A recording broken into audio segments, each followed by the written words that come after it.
Fórum Econômico Mundial, 14 de maio de 2025. Dario Amodei, o CEO e cofundador da Anthropic, falou que a IA estaria escrevendo 90% do código em 3 a 6 meses e que em 12 meses ele esperava que a IA estivesse escrevendo basicamente tudo, todo o código gerado pelos humanos. Na época, isso foi recebido com muita reticência e que isso seria absolutamente absurdo, dados os modelos que tínhamos na época. Não tínhamos absolutamente nada avançado como hoje.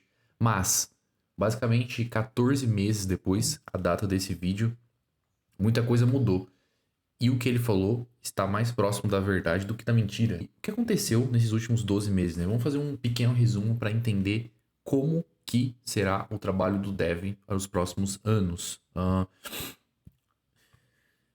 A IA passou a escrever código muito bem feito e muito rapidamente. Então, houve uma evolução muito grande que saiu do Copilot, passou pelo Cursor, né, utilizando os modelos da Anthropic e chegou até o Cloud Code e o Codex, que são ferramentas que podemos chamar de agentic coding, né, que fazem código e tem um loop interno com um modelo muito bom rodando por trás. Essas ferramentas, elas alteraram todo esse ambiente de criação de código dentro das empresas. O suficiente para o CEO da Google, o Sundar Pichai, falar que 75% do código da empresa está sendo escrito por IA. O CEO da Meta também colocar isso como um objetivo da empresa e os próprios funcionários da Anthropic falarem que 90% do código escrito dentro da empresa é feito por IA. E vamos pensar um pouco nas mudanças e como que vai ser o emprego dos desenvolvedores daqui para frente. E a primeira coisa a deixar muito claro é que código não é a única coisa que o dev faz, né? E até por isso, né, tem aquele argumento de que, olha só, dizem que vão acabar com os devs, dizem que a IA vai fazer todo o código, mas as empresas de IA estão contratando devs. É claro, não é a única coisa. O código não é a única coisa que o dev faz. O número de devs ele tem aumentado nos últimos tempos, porque gerar mais código gera mais trabalho para os devs, em certo sentido, até o dado momento, porque a IA ela é boa em fazer umas coisas e é ruim em fazer outras, né? Então, muitas coisas vão ganhar espaço e muitas outras vão perder, que vai ser o que nós vamos ver mais para frente no vídeo. Mas, para entender melhor, acho que faz sentido, se código não é só o que deve faz sentido que nós olhemos para cada senioridade, né, distinção do dev, do júnior até o staff, o principal. Acho que faz sentido que nós olhemos primeiro por tipo de trabalho, e então aqui eu dividi em quatro.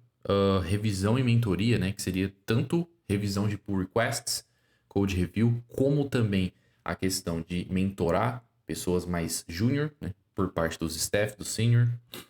Coloquei aqui trabalhar em incidentes, que é também uma parte do trabalho, principalmente dos pessoal mais sênior. Coloquei aqui participação em reunião. E aqui reunião também tem parte de arquitetura, mas também tem conversa com o negócio, conversa com o produto dele, enfim, todo tipo de reunião, né? Então, todo tipo de coisa aqui que as pessoas participam. E, por fim, o código, que é a atividade, né? Que a IA cria, participa bem, né? Ela cria legal. Então, eu dividi aqui também por Júnior, Pleno, Sênior e Staff. Staff Plus, né? Staff e Principal. Empregos que não existem em todas as empresas, mas que a gente pode olhar para o tipo de trabalho que eles fazem, que vai nos dar insights muito interessantes aqui. O primeiro, né?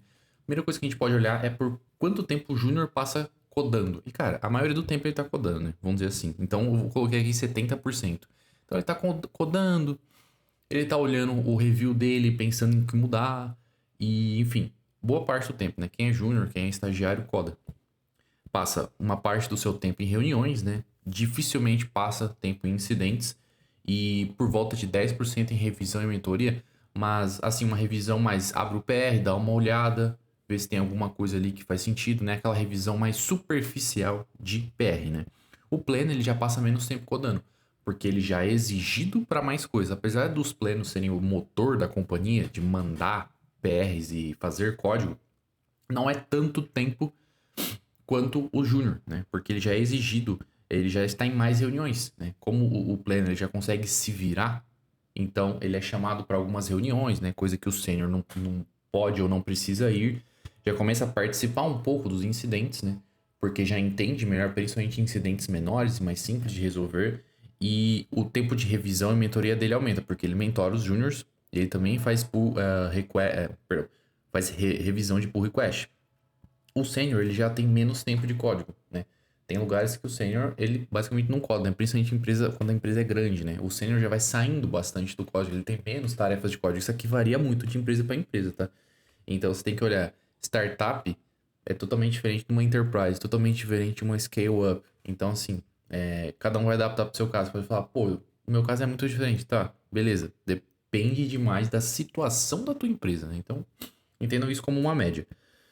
Reunião, passa mais tempo em reunião, claro, todo mundo chama o sênior, porque o sênior funciona, entende como alguns sistemas funcionam, e ele também às vezes passa tempo em reuniões com pessoas mais sênior, já entra na camada de diretoria, de liderança, passa mais tempo em incidentes, né? Os incidentes que ele resolve são mais complexos e bem mais tempo em revisão e mentoria, né? A revisão do sênior é muito importante. E a mentoria dos júniors é mais ainda, né? Ele tem que guiar o trabalho dos júniors. É esperado isso dele, até para ele ir para o próximo passo de staff. O staff quase não passa tempo codando, né? É assim, eu sou staff aqui na minha companhia, eu passo bastante tempo codando. É raro isso, né? A maioria dos staffs não passam muito tempo codando. As tarefas que eles pegam são mais de arquiteturar as coisas, né? Então, assim, aqui tem muita variação, mas assim, em resumo, é pouco tempo que passa codando. Passa bastante tempo em reunião, porque aí passa a participar de umas reuniões mais alto nível, né? Estar com a liderança faz mais sentido pro staff, porque ele tem uma visão muito maior, né? Ele tem um contexto do codebase muito mais alto.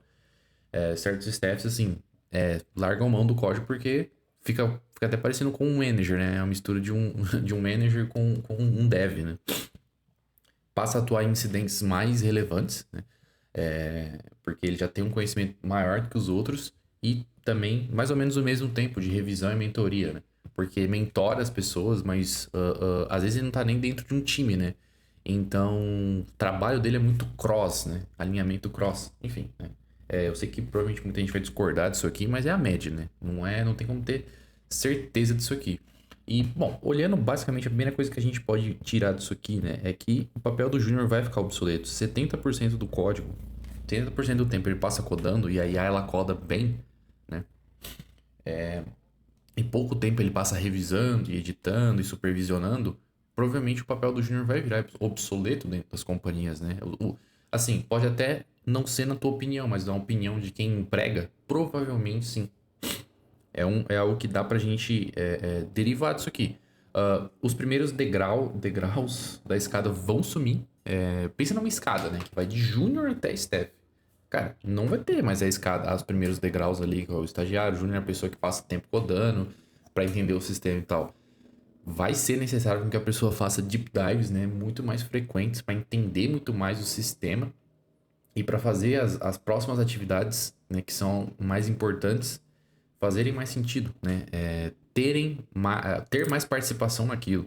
E por fim, a revisão de código ela passa a ter uma prioridade muito maior, porque aquela revisão de código superficial a IA faz, mas a revisão de código boa mesmo, aquela do sênior, do staff, que olha uma linha em um módulo e sabe que aquilo ali vai influenciar um outro módulo em outro canto que você sequer imagina ou vai quebrar o sistema, isso aqui vai fazer muita diferença daqui para frente, porque a IA vai fazer muito código. E esse código precisa ser bem revisto, precisa ser bem analisado, né? E é coisa que a IA não faz bem, né? A IA faz bem o código. E quando ela trabalha também em loops fechados, mas enfim. Se, provavelmente, se o teu emprego, né, ele é boa parte dessas coisas aqui que eu vou citar, a coisa vai ficando complicada, né? Tipo, a primeira coisa que perde espaço é o código altamente repetível. Todo código que é fácil de repetir, a IA já faz bem, né? E isso é um problema muito grave, né? Para esse começo da escada. Então, assim, telas simples, né? Se você fizer um bom prompt lá no Lovable, ou se você usar o próprio Cloud Code, as interfaces geradas são muito boas, né? Então, as telas que são muito simples, é difícil, né? A IA ela já faz muito bem, então perde muito espaço, né? CRUDs também, coisas simples, né? Tipo montar endpoints e tal, que é exatamente vibe coding, né? Vibe coding é tela. e CRUD, né? O que é o Vibe Code, né? Com uma pequena lógica, né? Setup também de coisas a própria IA faz muito bem, né? Como é que ela põe o vibe coding, os aplicativos de vibe coding para rodar? Ela sabe fazer um setup muito fácil, né? E por fim, testes, criar testes. Design de testes nem tanto, mas criar testes, você pedir para fazer uma feature e falar para ela criar os testes, vai ser muito bem feito, né? E refatorar também. Refatorar é uma coisa que a IA faz muito bem e muito fácil, assim, né? E você pode, por exemplo, eleger um design pattern e falar assim, ó, coloca esse código nesse design pattern. E ela começa a desalocar, entender bem aquele código e fazer aquilo muito bem feito, né? Então isso perde muito espaço. Se o teu emprego ele é mais relacionado a isso aqui, provavelmente uma das três coisas está acontecendo agora. Está sendo pedido para você, né, pelos seus superiores, pelas pessoas que estão, pelo seu empregador, para que você intensifique e faça mais disso. Então, assim, se você faz um, estão pedindo para você fazer dois. Se fazem dois, estão pedindo para você fazer quatro. Por quê? Porque eles percebem que a IA consegue fazer muito bem. Por mais que eles não tenham uma visão completa de como que é o trabalho do desenvolvedor, eles têm essa noção que é possível fazer mais porque você pode abrir 2 agentes, por exemplo, né? Você pode abrir 3 agentes, você pode abrir 4 agentes, enfim. E aqui eu não tô questionando como que vai ficar, mas provavelmente vai ser pedido para você identificar.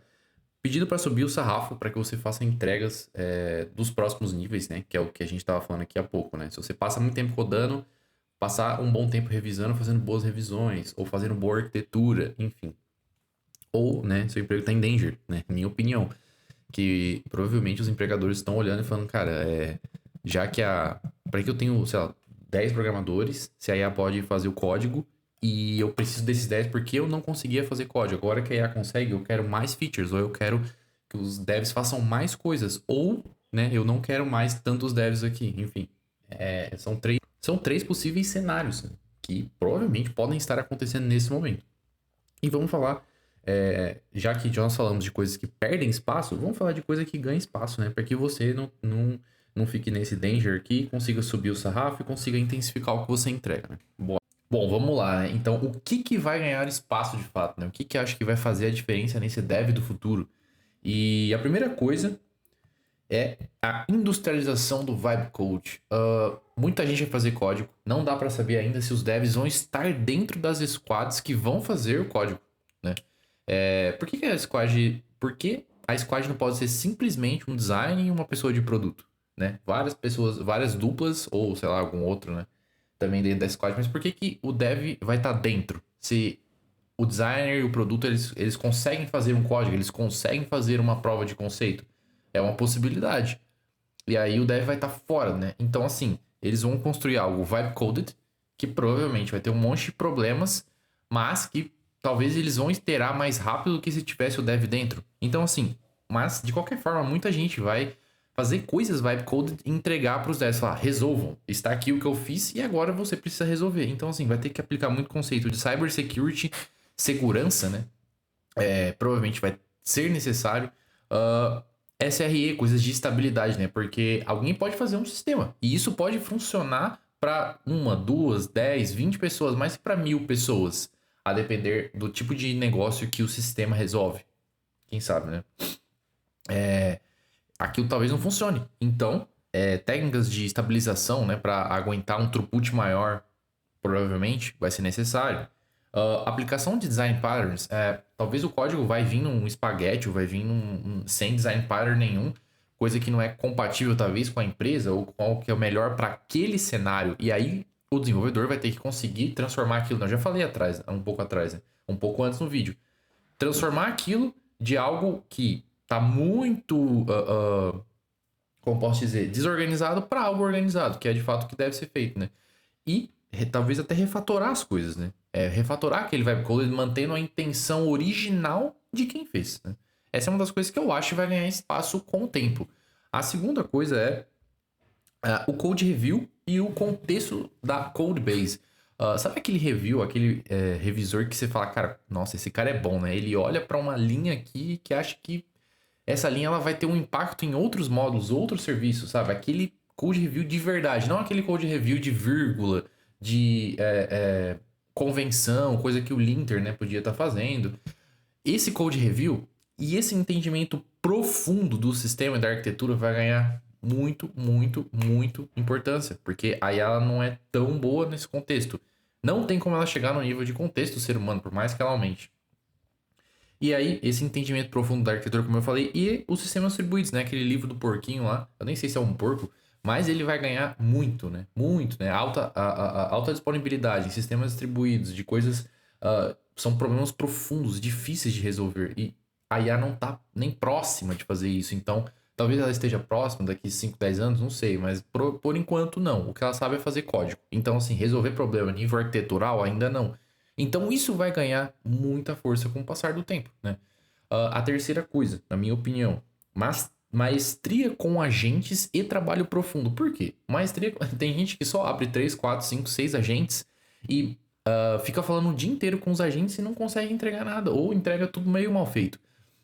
Então, é necessário que haja esse equilíbrio entre você delegar as coisas pro agente, que ele fique rodando, criando código e faça uma coisa boa, mas que você consiga se aprofundar de fato, pelo menos naquilo que importa.